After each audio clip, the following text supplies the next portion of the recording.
What's going on, Mountaineer Nation? Welcome into another edition of the Country Roads webcast. I'm Steven, and that's Bradley.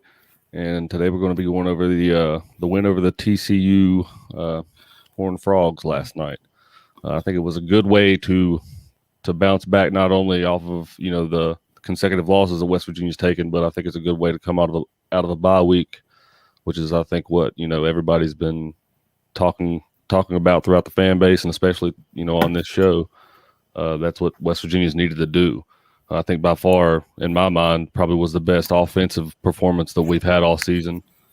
I don't know. What do you think, Bradley? I'm gonna turn it over to you. I didn't get to watch as much of the game as I would have liked to last night. I got to watch a good portion of it, but I still need to go back and watch it again to be able to give a full review. So, yeah, I'll tell you how it went out for me at first. So I went out yesterday to Pumpkin Patch down in Christiansburg, and then Virginia Tech country, and they were having a home game down there against Syracuse, and everybody's all decked out in the Virginia Tech stuff, and I was hiding my Mountaineer shirt underneath, my nice clothes. And I told my girlfriend, like, when Syracuse, if you guys didn't watch, they beat them in the last second touchdown, pretty much. I mean, 20 seconds left on the clock. They hit a deep home run ball and beat Virginia Tech. Which on first hand, it sucks that they lost because it's one of our few wins of the season, and it was actually a good win, and now it's a really not. It's like a half-ass win. And then right before the game started, I was like, shit, I shouldn't have been giving Virginia Tech so much hell, because throughout the day, I just be like, I don't care how sad I am right now. At least I'm not a Virginia Tech fan. And then our game started, and I was like, man, I probably should be talking shit all day. Yeah, right at the kickoff, you were like, What was But that yeah, see, talking about? I got home and I was like listening. We had literally lined up for the kickoff while I was in the car, and I was like, "Oh, I'll get inside. The TV will be behind. It'll be perfect." By the time I got the TV on, I was like, "Maybe they've already got thirded out." I was like, "Maybe we already got the ball." I was like, "Let's see what it looks like," and then it pops up and we're down 7-0 already, and I was like, "Shit." I was like, "We're already into this stuff. I mean, it's gonna be another game. Nothing changed. Bye week." But yeah, it was definitely our best offensive showing so far. Our offense actually looked like we looked like a football team for the first time this year, outside of, I guess, Virginia Tech. It was the first time I didn't really see us shoot ourselves in the foot as much. We didn't have as many penalties. Right. Didn't really turn the ball over. I mean, we didn't turn the ball over at all. But it was the first time that we actually came out there and looked like a football team that knew how to play football. We didn't look like a great football team, but we looked like a football team. Like we actually had a full game. Like we had talked about, like before this, we finally had 4 quarters of football. So I was super excited to see that. Still a lot of things need to improve.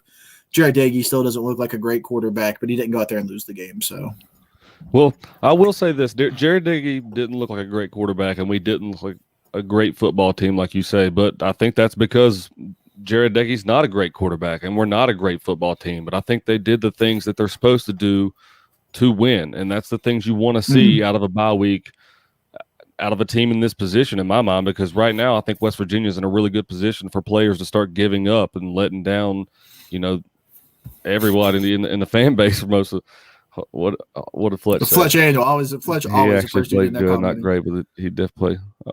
Oh yeah, I agree. I absolutely agree. I think he did play very well for what he's played during the season so far, and I don't think it's anything to hang your head on if you're walking away from that game, if you're Jared Dagey. I think as much as you've been harped on in the fan base throughout this entire season, I think that was a great performance to come out there. You didn't turn the ball over, like you said.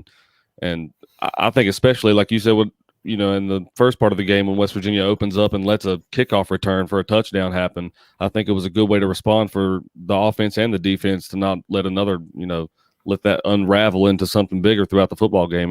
And, they came back and they scored a touchdown of their own and then got another turnover right off the bat right after that.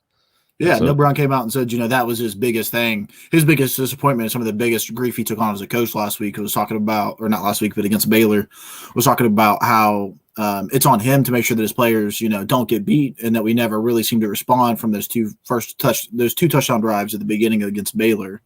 And about how our team pretty much just never rebounded from like that. They got behind and they just like couldn't get it going together after that. And so to get a touchdown on the first kickoff of the game and then to turn around and hold into it, and go out there and produce and score on our first 4 drives of the game. I mean, I think we scored on every single drive we had in the first half outside of the 1 4-yard run there to end the first half.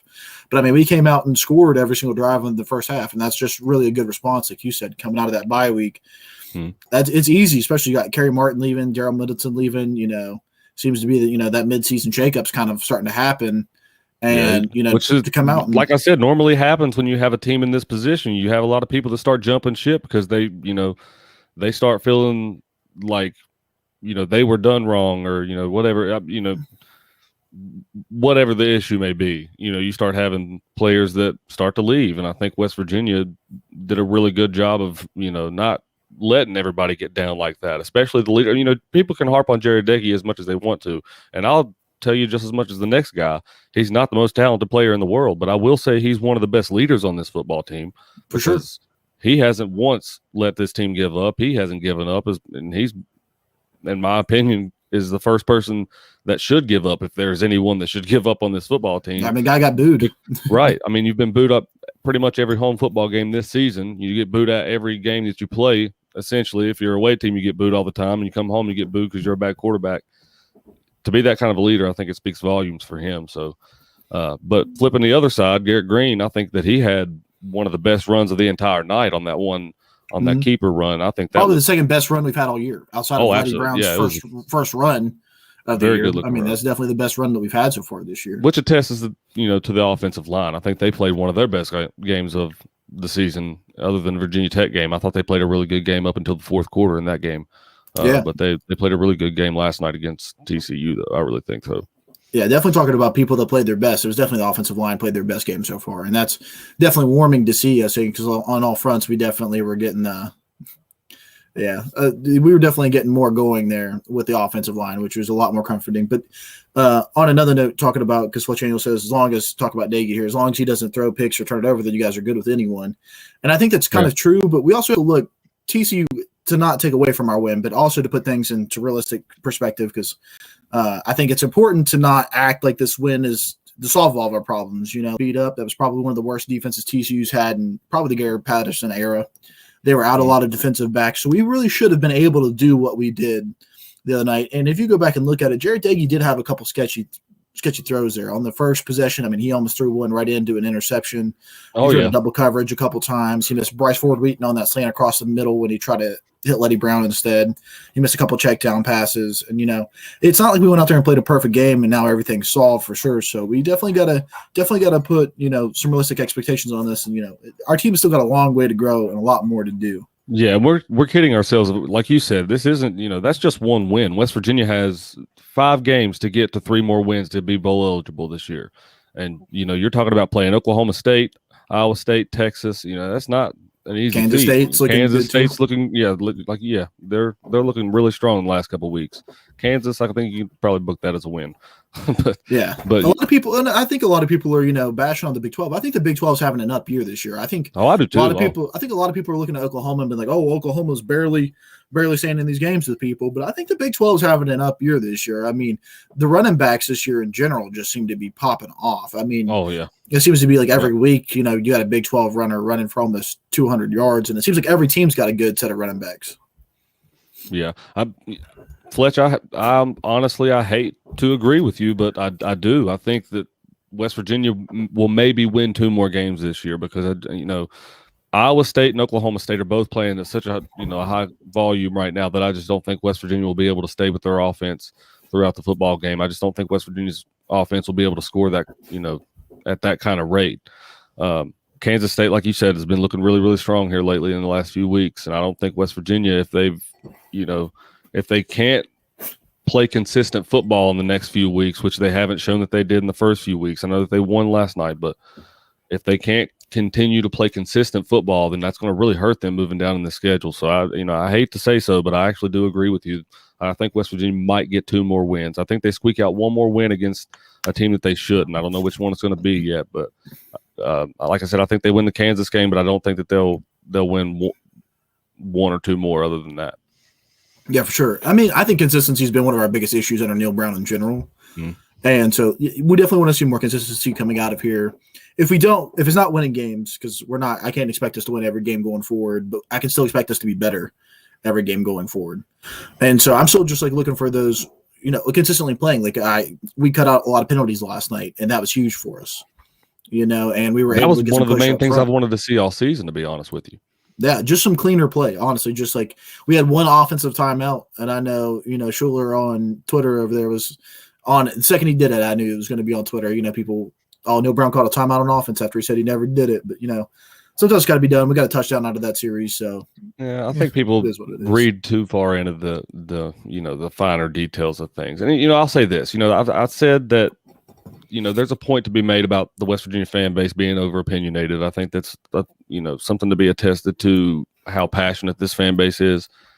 But on the flip side, I think that also a lot of people comment on things in football that they actually don't know about. I think a lot of people haven't played the game and don't understand little minute things inside of the game of football, right? So why timeouts are called in certain ways, or at certain times, or why they'll run this play only with this guy on the field and certain things like that. It's because these they're at practice every day and they see things, and I understand that they may not be the best play call at the time, or they may not look like the best play call at the time, but I mean, I feel like the coaching staff, they know what they're doing. You know what I mean? We wouldn't come out and look like this kind of a football team after a bye week, after they looked like that against Baylor 2 weeks ago, if they didn't know what they were doing. So I do understand the passion of the fan base, but I also think that, people can also create things that really aren't there a lot of times. Yeah, and I definitely feel like we have a really bad case of the worst fans are the loudest. I really do think that, the second that something goes wrong, the people that want to bring it up are out there like screaming about it. But the second we do something good, they're quiet. And, it's like I get being, critical of our football team. I mean, especially when you look at West Virginia athletics, all of you Mountaineer fans know that Mountaineer football means something different to these people. And, I mean, that's not even a question. And, I mean, it's everywhere you look. And so I get it being passionate about it because, I mean, hell, you can't find much more passionate people than the three people we got on this podcast. And, we can sit here and look at it and, we are critical as well. I mean, we have a tendency to, put on our gold and blue glasses sometimes, but we're not afraid to sit here and call things out when they look bad, when things aren't going our way. We've done it several times. But we also know, how to be critical about it. We're not out there going from one extreme to another. Not once have any of us called for Neil Brown's head, even though we said, we got to look at our issues because we got issues. And so, I wish that, maybe we could put more of that out there in the Mountaineer Nation because it's just, the worst fans really can't be the loudest. And it's just like, if you're afraid of something hurting our recruiting, like we're all pretty bought in our recruiting class is definitely what has got us most bought in on Neil Brown. You want to see that turn around real quick, you go on Twitter and you bash our team. Like that's just, And that's go the in there and thing. be stupid. Like, people act be like stupid. that these recruits aren't also on social media. Like these players aren't also on the same social media that they're on. Players see that, and I understand things like that are said in every fan base throughout the country. I understand that, but West Virginia isn't that place that easy of a place to recruit to. You know what I mean? When we do get high level recruits, you want them to see how positively passionate this fan base can be. And not, just one thing or two things go wrong, and then the fan base just totally turns on you. Like you got to fire the coach, got to switch the quarterback, you got to switch this guy out. You know what I mean? Like, I would think that with the way Dana left this program, the fan base as a whole could understand like where this program's at right now. You know what I mean? Like we're only 3 years removed from that. It takes time to build up a recruiting rapport with a new coaching staff and a new culture and everything else. And I think we have one player on scholarship when Dana left. That's not anything. That's by far the lowest that West Virginia's ever left any succeeding coach to have. So there's a lot of things that go into it, but I just think that West Virginia's in a really good position despite what they've looked like in the past few weeks, for the future anyway. And I know we always say that, and I know it's like a broken record saying that all the time, but if you look at the recruiting class, Justin Williams is looking good in the games he's playing. Nico Marchiol is looking good in the games he's playing. I mean, all these recruits, man, are playing against high volume competition in high school right now. So I trust that they're going to be able to play out whenever they come to WVU in the future. Yeah, man. And I mean, especially looking at, because something when I was thinking about our reaction today, something I was wanting to talk about is like the areas in which I see that we were really going to need improvement next year. And I think that after this game, our defensive backs, we need so much help. And I guess I see now why, because I've kind of been questioning, like, oh man, I feel like Neil Brown's really been recruiting hard on the defensive side. It seems like it's been offensive linemen, a couple running backs, and then defense. I mean, he got his quarterback sold. And then, he hasn't picked up that many wide receivers. And I guess I sat back and thought about it. We got a pretty deep wide receiver group. I mean, our wide receivers are pretty stacked. I mean, you even go one down, you got Sam Brown, young, really big talent right there. You got Caden Prather, young, really big talent right there. All the people ahead of them, outside of Isaiah Esdell and Sean Ryan, I mean, they're all sophomores and juniors. I've brought that up before, how young our team is. But looking at that defensive backfield, I mean, I keep wanting to say Nick Troy Fortune got hurt. If that guy's out for an extended period of time, thank God Charles Woods looked great. I mean, for his first time really being in a Mountaineer uniform and really getting out there and getting playing time, the guy looked good. I mean, he was out there defending. He got a pick. I mean, like you're saying, his first recovered a fumble, And so, and I would even say the one touchdown that they scored where the guy peeled off in the flat and we didn't cover him. I would say that Woods was on his man, and that was just Sean Mahone again. I don't know why he had his back to the quarterback in the end zone, but I don't know. I don't coach. I don't get paid to do that. I guess maybe that might have been what he was trained to do. I've never seen it like that. And that seems to be the second touchdown I've seen it happen to him this year, where he had his back to the quarterback in the end, like in the red zone. And I just don't know why that's happening.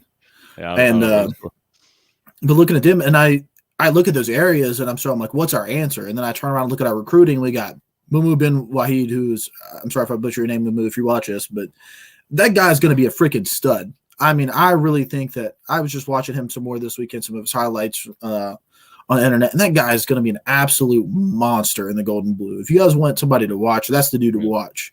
You look at our number one recruit in this upcoming recruiting class, cornerback. I mean, he's a defensive back, Jacoby Spells, coming out of Heritage Plantation, which is an absolute powerhouse football team. I mean, you want a guy with a pedigree, that's the dude right there. And, you know, it's just like all these holes that we have. I'm finally starting to see kind of like the picture come together of, you know, what people expect to be done in the third year, all these holes to be filled. I kind of see that starting to happen now that Neil Brown's gotten a solid footing in his third year. You know, he got through his COVID year. He won a bowl game last year. I mean, it's been a tough start to this year, but you can definitely take a step back and look at it and see the puzzle that he's starting to build. And I think that that's just like the most impressive thing to me going forward is just like how, you know, those are our weak spots, and he's not just filling those spots with, you know, an average Joe. I mean, there's some studs coming in at that side, right? And so it's Jordan on YouTube. He said, "Hats off to the coaching staff for putting their money where their mouth is." Said they would work on the run game during the bye week, and it looked the best that it has all season. I completely 100,000% agree with that. He also said, impressed by that regardless of how porous TCU run D has been this season. Also, shout out to Doug Nestor for bouncing back in a big way. A lot of those runs are behind him. Yeah, I wanted to point out that same thing. Doug Nestor actually turned around and looked like a lot better of a football player this past weekend. Or yesterday, I should say. I think that the hand injury, whenever he had that the club on his wrist, you know, in the first few weeks of the season, I think that affected him and throughout the first little bit. So I think that the bye week actually helped him recover more than anything. So I think, you know, that might have been a large part of why this offensive line hasn't really came together as much as we thought that they would, is because, you know, you miss one. Really, an offensive line is as strong as its weakest link. You know, that's an old adage, but I really think that could really be said for this, because Doug Nestor really hasn't been that great of a blocker in the past 3 or 4 weeks, and I think we can all agree upon that. And I think last not night, physically but mentally getting beat up. I mean, right, you're getting beat like that on the offensive line and getting exposed. Right. I mean, it's down there in the red zone, especially. I mean, Letty had some really good runs, powerful runs down there, you know, close to the end zone, and we got those because in large part due to the fact that Doug Nestor was in there blocking the way. They were a lot right behind Doug Nestor. I didn't really put those two together until Cruz said that, but I did want to point that out as well, how he did bounce back and play a lot better last night than he has. Oh, for sure. And another guy to talk, Tony Mathis came out there. We finally got to see some more running back. That was nice. Somebody other than Letty Brown, and the guy came out there and he looked good. Tony Mathis looked really good. Yeah, there was a lot of good running plays. Goodness, I can't talk tonight. A lot of good running plays last night. You talk about Garrett Green, Letty, and Tony Mathis. And the defense didn't, other than, you know, the first sequence of the football game, I think West Virginia's defense looked pretty good last night as well. Bless you, sir. Thank you. I tried to mute it.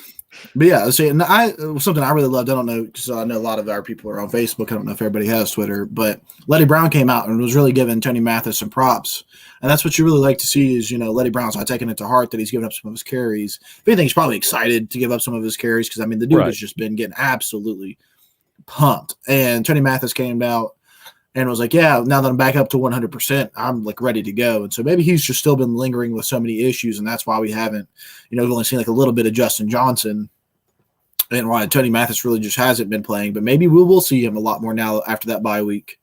You know, things are starting to look up. So. Certainly looking like it. So I think if the offense can put some stuff like that in there against some of these teams, then I might be wrong. And you know, what I can only assume is Jordan on the Country Roads Webcast Facebook page there and saying that we're going to be able to get the bowl eligibility in a few weeks. Mm-hmm. I hope that that's the case, but I need to see a little bit more out of the offense, I guess, this coming weekend against Iowa State if I'm going to be able to make that prediction. Yeah, I don't know if that's Cruz. I think it's got to be somebody else because Cruz is being pessimistic this year. No way he's thinking we're going to a bowl game. So. Yeah, that's got to be. So who else did you give the stuff to, Cruz? It must be Justin. Yeah, it's got to be Justin. It's got to be. Yeah. Well, all right. Well, I guess we'll go ahead and give our offensive defensive player of the game. We'll start with the offense.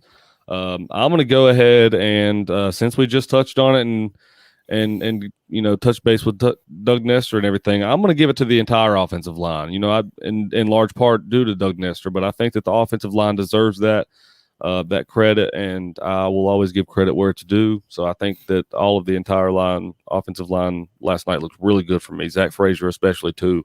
He's not really looked bad at times at all this season, other than some mental mistakes here and there. I think he's continued to be consistent.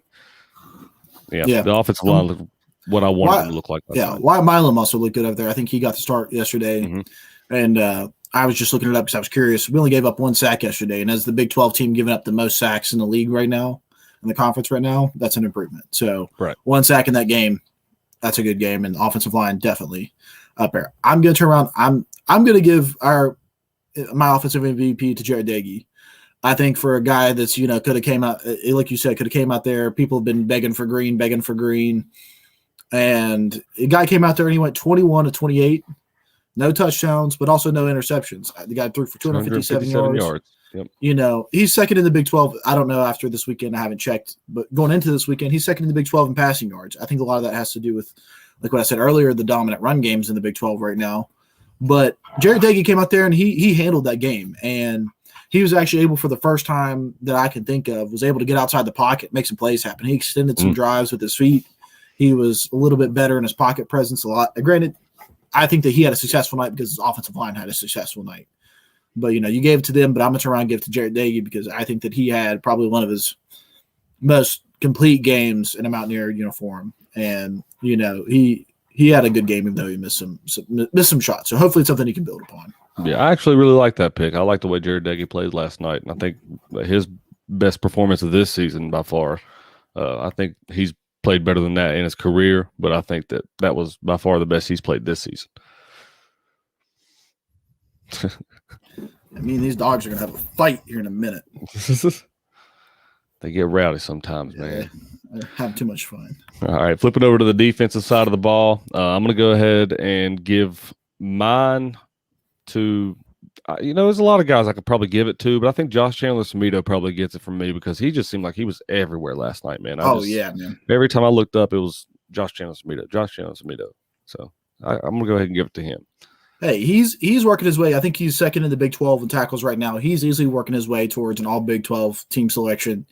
And he's played a really good year for as quiet as people are about him because he played the benefit of the position, getting more tackles. But the guy plays well, and he plays with some speed. And he had a big stop there on 4th down where TCU was starting to get to a little bit of momentum. And he came up with a big stop on 4th, and I think it was 4th and 2. So, I think that's one thing I do want to say real quick is that is something to be said about Neil Brown being the head coach of WVU. Since he's been the head coach of WVU, there's always been a guy that fills that position. Like it was Tony Fields last year. The year before that wasn't. Was it Tony Fields 2 years? No, he only came for 1 year. Give me a second. I think. Who was it after David Long? I think it was just David Long into Tony Fields, wasn't it? It might have been David Tony Long. Fields wasn't there for 2 years, but no, he was only there for 1. But even still, you got David Long, Tony Fields. He was a West Virginia guy. He wasn't elite, but he was serviceable. He was from West Virginia. Oh, yeah, I know you're talking about. We should know this, man. We just talk about how passionate we are and we can't think of this. Yeah, man, we suck. Hold on. You looking it up? Okay, while you do it, I'll talk about my defensive MVP. Yeah, do your defense.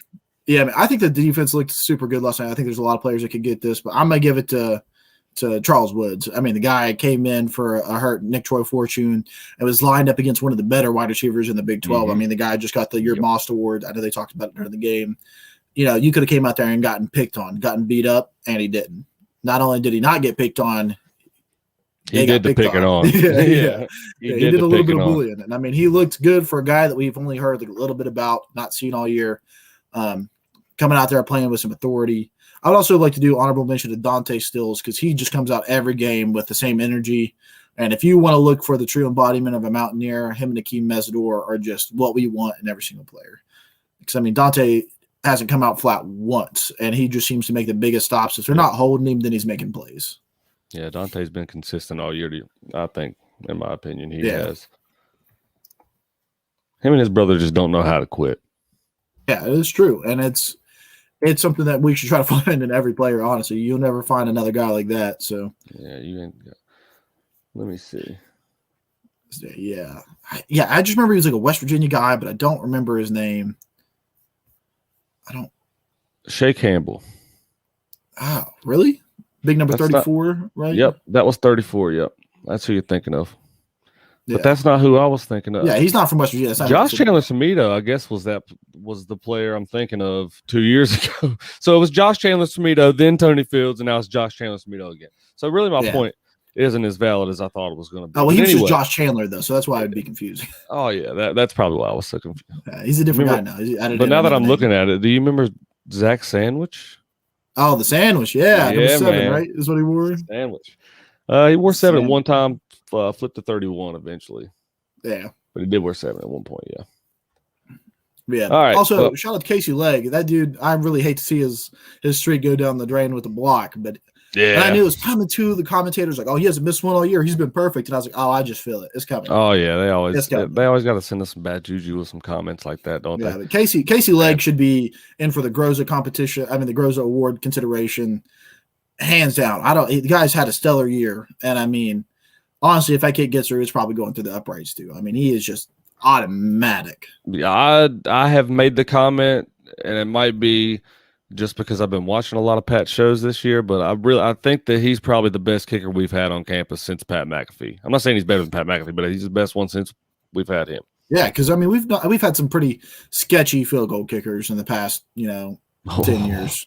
I mean we've had some struggles. So yeah, or no, since Josh Lambert. Josh Lambert had that great. Josh year. Lambert was pretty good that one year, and then he just kind of like went down. Died. He got hurt. I think he got hurt, and then he just disappeared. Yeah. Yeah. What happens a lot. Oh, I do want to also mention coming up this week, we're going to try to get together and we will be doing the Iowa State preview coming up this weekend, but also me, Bradley, and going to be joined by another guy Ryder Deem that you guys haven't met him yet, but you will. We're going to be doing the Country Roads webcast hoops edition. Because West Virginia will be tipping it off this Friday at the Coliseum. So we're going to be getting into a lot of busy work in the busy time of the year with basketball and football going on at the same time. But I'm really excited for basketball season. I think Bradley and Ryder both are very excited as well. Sure. So we're going to be getting into that this week, but I think that's going to be all for us on this episode of the Country Roads webcast. I think all of us are just happy that West Virginia can get a win. Yeah, we got a W. That's a dub. 3 and 4 feels a lot better than 2 and 5. That's exactly right, man. I thought it was going to be heading that way myself, but luckily we're not there yet. We'll keep the ball rolling, hopefully, against Iowa State this weekend. But as always, I'm your host, Stephen Vestal, and that's Bradley Brown. Maybe next time we'll be able to get Jordan back on here. But we'll talk to you next time. And as always, let's go Mountaineers.